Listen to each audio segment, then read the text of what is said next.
आखिर औरतों का वह कौन सा अंग है हर रात बेशर्म होकर दबाने और चूसने से अचानक अपार धन की प्राप्ति होने लगती है। लोग औरतों का कौन सा अंग दबाकर चूसकर अमीर बन जाते हैं। जो भी मनुष्य औरतों का यह अंग दबाता है या चूसता है, उसके घर में सदा माँ लक्ष्मी का वास बना रहता है और महालक्ष्मी की कृपा सदैव बनी रहती है। दोस्तों, आज के इस वीडियो में हम आपके एक सच्ची कहानी के माध्यम से बताएंगे कि औरतों का वह कौन सा अंग है जिसे हर पुरुष को दबाना और चूसना चाहिए। अधूरी जानकारी विष के समान होती है, इसीलिए वीडियो को बीच में न छोड़े। दोस्तों, एक बार की बात है, एक गांव में रामदास नाम का एक व्यक्ति रहता था। वह अपनी पत्नी से बहुत ज्यादा परेशान था, क्योंकि उसकी पत्नी बात बात पर हमेशा उसे ताना मारा करती थी, तुम्हारे पास है ही क्या, घर में खाने का तक को कुछ है नहीं। दोस्तों, उसके घर में ना बिल्कुल कंगाली छा गई थी, एक भी रुपया नहीं था और उसके घर में ना खाने के लिए अन्न का एक दाना तक नहीं था। दोस्तों, एक तो घर में खाना नहीं, ऊपर से पत्नी का ताना। वह बहुत परेशान हो गया था, उसे समझ नहीं आ रहा था कि मैं क्या करूं। एक दिन की बात है, जब वह अपने घर से एक सुनसान जगह पर निकल पड़े। वह बहुत ही सुनसान रास्ते पर चल ही रहा था कि उसे एक साधु तपस्या करते हुए पास जाकर बैठ गया। जब साधु ने अपना तप खत्म किया तो रामदास उसके सामने जोर जोर से रोने लगा। साधु ने रामदास से कहा, पुत्र, तुम्हें क्या दिक्कत है, तुम क्यों रो रहे हो, आखिर तुम्हें क्या परेशानी है। तब रामदास ने साधु महाराज से कहा कि हे महाराज जी, मेरे एक पत्नी है जो कि मुझे रोजाना ताना मारती है। मैं गरीब हूँ, मैं क्या करूं, कितना भी कुछ कर लूं लेकिन धन कमा ही नहीं पाता हूं। मेरा एक छोटा सा धंधा था, वह भी पत्नी के कलेश के वजह से चौपट हो गया। दिन रात मुझसे झगड़ा करती है। अब तो मैं दाने के लिए परेशान हो गया हूँ। हमारे घर में खाने के लिए कुछ भी नहीं है, इसके अलावा पहनने के लिए भी वस्त्र भी नहीं है। लेकिन मैं अपनी पत्नी को समझता हूँ कि वह मुझे ताने ना मारे, मुझसे झगड़ा ना करे, लेकिन वह बिल्कुल भी नहीं मानती है। साधु जी, इसी वजह से मैं बहुत ज्यादा परेशान हूँ, इसी वजह से मैं घर छोड़कर आया हूँ। तब साधु जी कहते हैं, रो मत बेटा, मैं तुम्हें एक काम बताने जा रहा हूँ जो तुम्हारी किस्मत चमका देगा। तुम्हें अपनी औरतों का सिर्फ यह अंग बेशर्म होकर दबा देना है, चूस लेना है।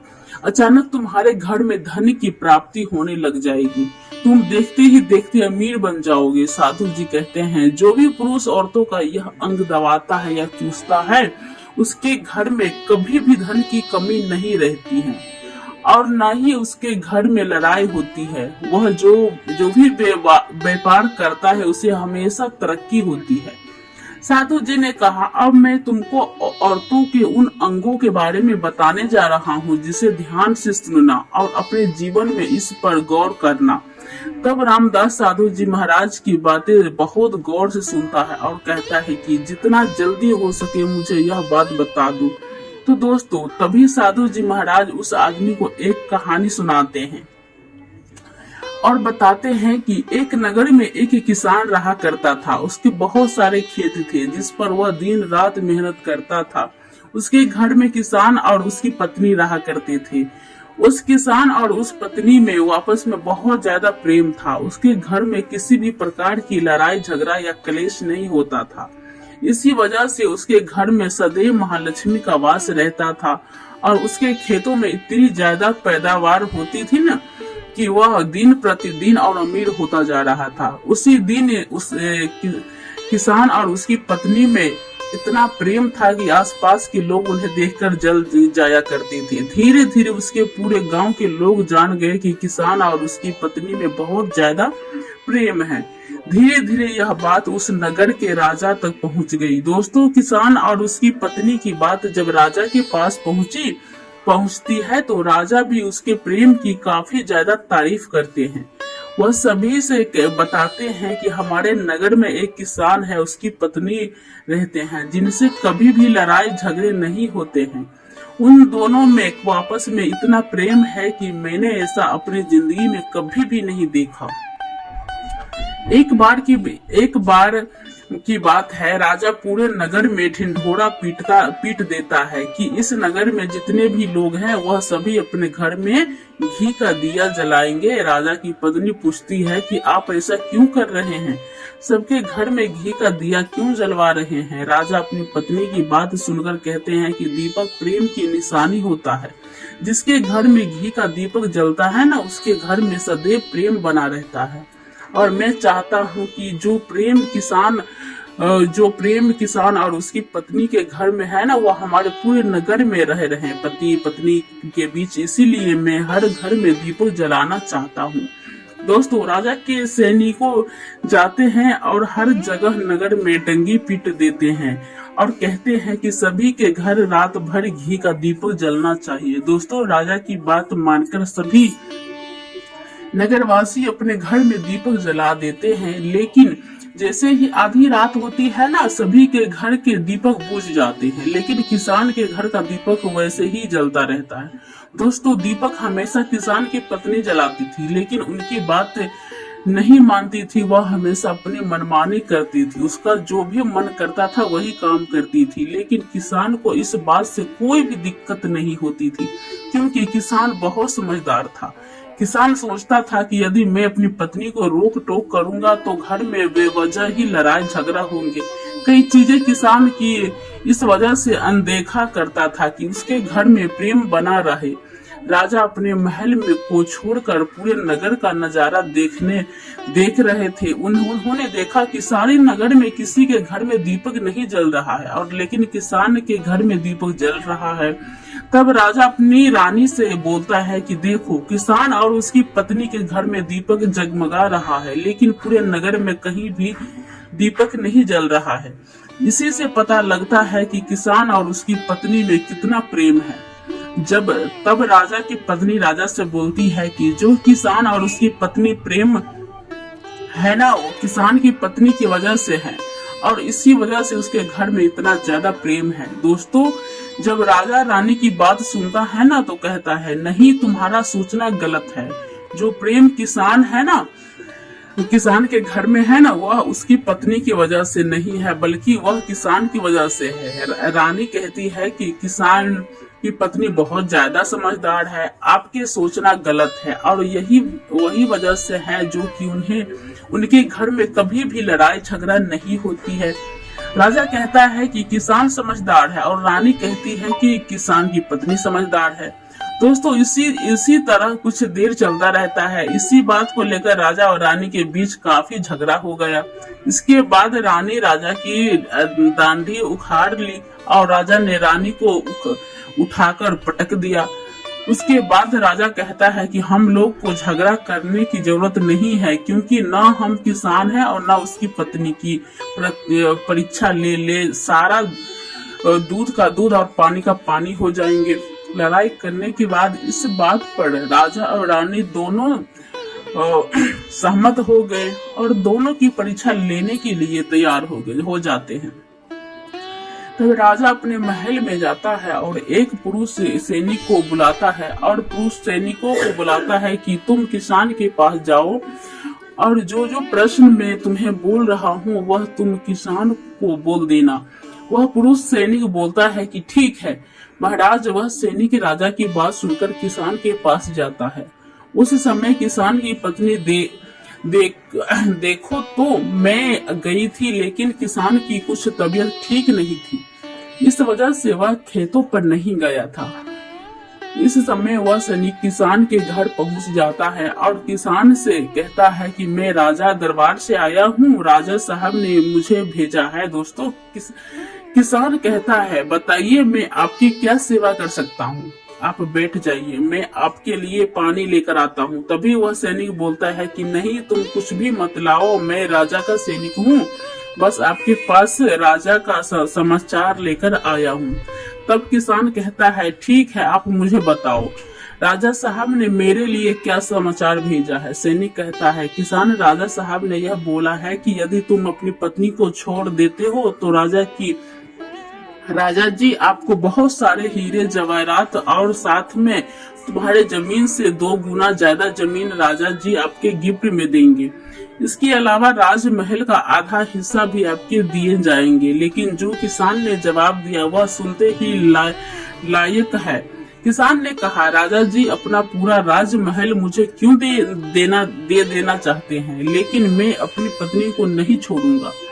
जाओ और अपने राजा से कह दो। किसान ने ऐसा कहा कि सैनिक जाता है और राजा को सारी बात बता देता है। इस समय रानी वहां पर सैनिक की बात सुन रही थी। सुनते ही बाद में रानी ने कहा, अपने किसान की तो परीक्षा ले ली, लेकिन किसान की पत्नी की परीक्षा नहीं ली है। इस तरह से हम कैसे पता कर सकते हैं कि कौन समझदार है। और इसके बाद रानी ने कहा कि अब मैं भी किसान की पत्नी की परीक्षा लेना चाहती हूँ।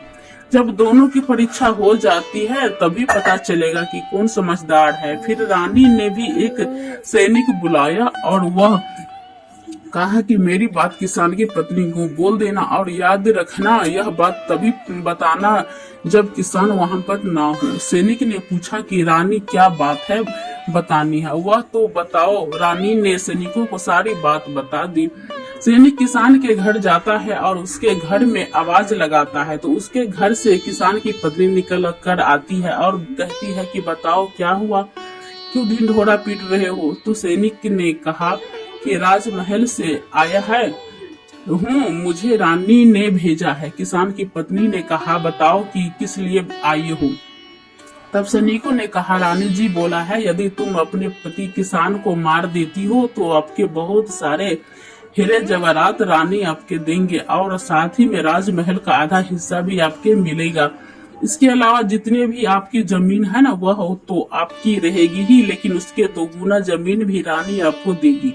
यह बात सुनकर किसान की पत्नी तैयार हो जाती है, कहती है कि ठीक है, यदि मुझे रानी साहब देगी तो मुझे मंजूर है और मैं अपने पति को मार दूंगी।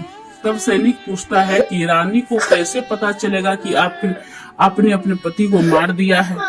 तभी किसान की पत्नी बोलती है, मेरे घर में जाओ, दीपक जल रहा है। जब मैं किसान को मार दूंगी ना तो उसे बुझा दूंगी, तभी आपको पता चल जाएगा कि मैंने किसान को मार दिया है। अब सैनिक किसान की पत्नी की बात सुनकर राजमहल जाता है और रानी को सारी बात बताता है। किसान की पत्नी की बात सुनकर रानी बहुत अचंभित हो जाती है। राजा और रानी को स्त्री जात से नफरत होने लगती है। उसी समय राजा अपने नगर के सभी लोगों को बुलाता है और कहता है कि मैं चाहता हूँ कि मेरे और मेरी पत्नी के वजह से किसान की जान ना जाए। तुम लोग ऐसा करो, उस किसान के घर जाओ और सारी बातें बता दो और उस किसान को बचा लो, वरना किसान की पत्नी उसे मार देगी। इधर सैनिक किसान के लेकर जाते हैं और सोचते हैं कि किसान की पत्नी किसान को रात में मारेंगी और दिया बुझाएगी भी। इससे पहले ही हम किसान के घर में पहुंच जाते हैं और किसान को बचा लेते हैं। दोस्तों, जैसे ही राजा के सैनिक की किसान के घर पहुंचते हैं तो देखते हैं कि किसान तो मरा पड़ा हुआ है। तो सैनिक किसान की पत्नी से बोलते हैं कि तुमको तो किसान को रात में मारने के लिए बोला गया था, लेकिन आपने अभी किसान को क्यों मार दिया। तब उस किसान की पत्नी बोलती है कि किसान को तो मुझे मारना ही था, रात में तो मुझे सिर्फ दिया ही बुझाना था, इसीलिए किसान को तो मैंने दिन में ही मार दिया।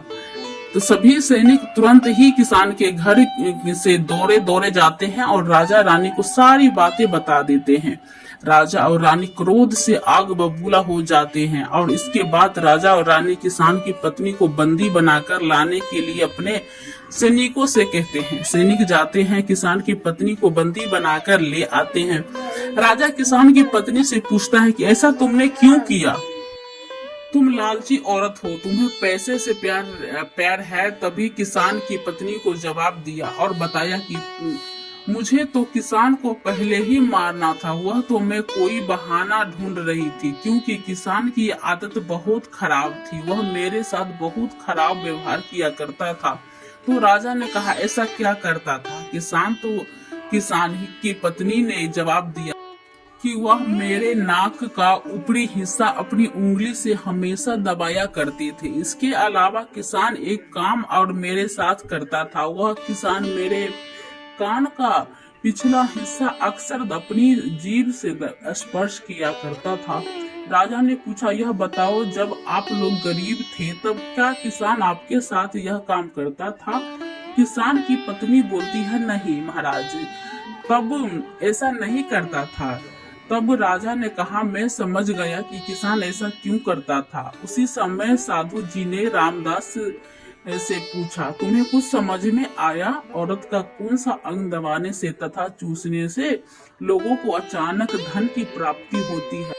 तो रामदास ने कहा, नहीं साधु जी, मुझे अभी समझ में नहीं आया। तभी साधु जी कहते हैं, अगर अभी समझ नहीं आया तो मैं फिर से आपको बताता हूँ कि किसान अपनी पत्नी के साथ जो पहला काम करता था वह है उसके नाक के ऊपर हिस्से को अपनी उंगली से दबाता था। और जिस भी मनुष्य के घर में पैसे की किल्लत है ना, उसे अपनी उंगली से औरतों के नाक के ऊपर हिस्से को जरूर दबाना चाहिए। दोस्तों, औरत के नाक के ऊपर ही हिस्से को बहुत शुभ माना जाता है और इसी वजह से जो यह काम करता है ना, वह हमेशा धनवान पुरुष बन जाता है। दूसरा काम है, जो भी पुरुष औरत के कान का पिछला हिस्सा अपने जीभ से स्पर्श करता है उसकी किस्मत के द्वार खुल जाते हैं, उसे अचानक धन की प्राप्ति होती है। ऐसा इसलिए होता है कि क्योंकि औरत के कान के पीछे हिस्से में माता लक्ष्मी का वास होता है। जब आप ऐसे करते हो ना, तो माता लक्ष्मी आपके प्रसन्न हो जाती है और आपसे अपार धन देती है। और आपके एक बात तो जरूर सुनी होगी, औरतों का माता लक्ष्मी का रूप मानी जाती है। यही वजह से इस संसार में जो भी मनुष्य यज्ञ पवित्र काम करता है ना, उसका धन में से भर जाता है। जो कि इस कहानी में किसान भी अपनी पत्नी के साथ करता था। लेकिन आप जब भी ऐसा काम करे तब आपकी अपनी पत्नी को पूरी बात बता देनी चाहिए, अन्यथा आपके जीवन में ऐसा अनर्थ भी हो सकता है। दोस्तों, आज का ज्ञानवर्धक वीडियो कैसा लगा कमेंट में जरूर बताइए। और चैनल पे नए हो, चैनल को सब्सक्राइब कर लीजिएगा, वीडियो को लाइक शेयर जरूर करिएगा। तो मिलते हैं नए वीडियो के साथ, तब तक के लिए धन्यवाद।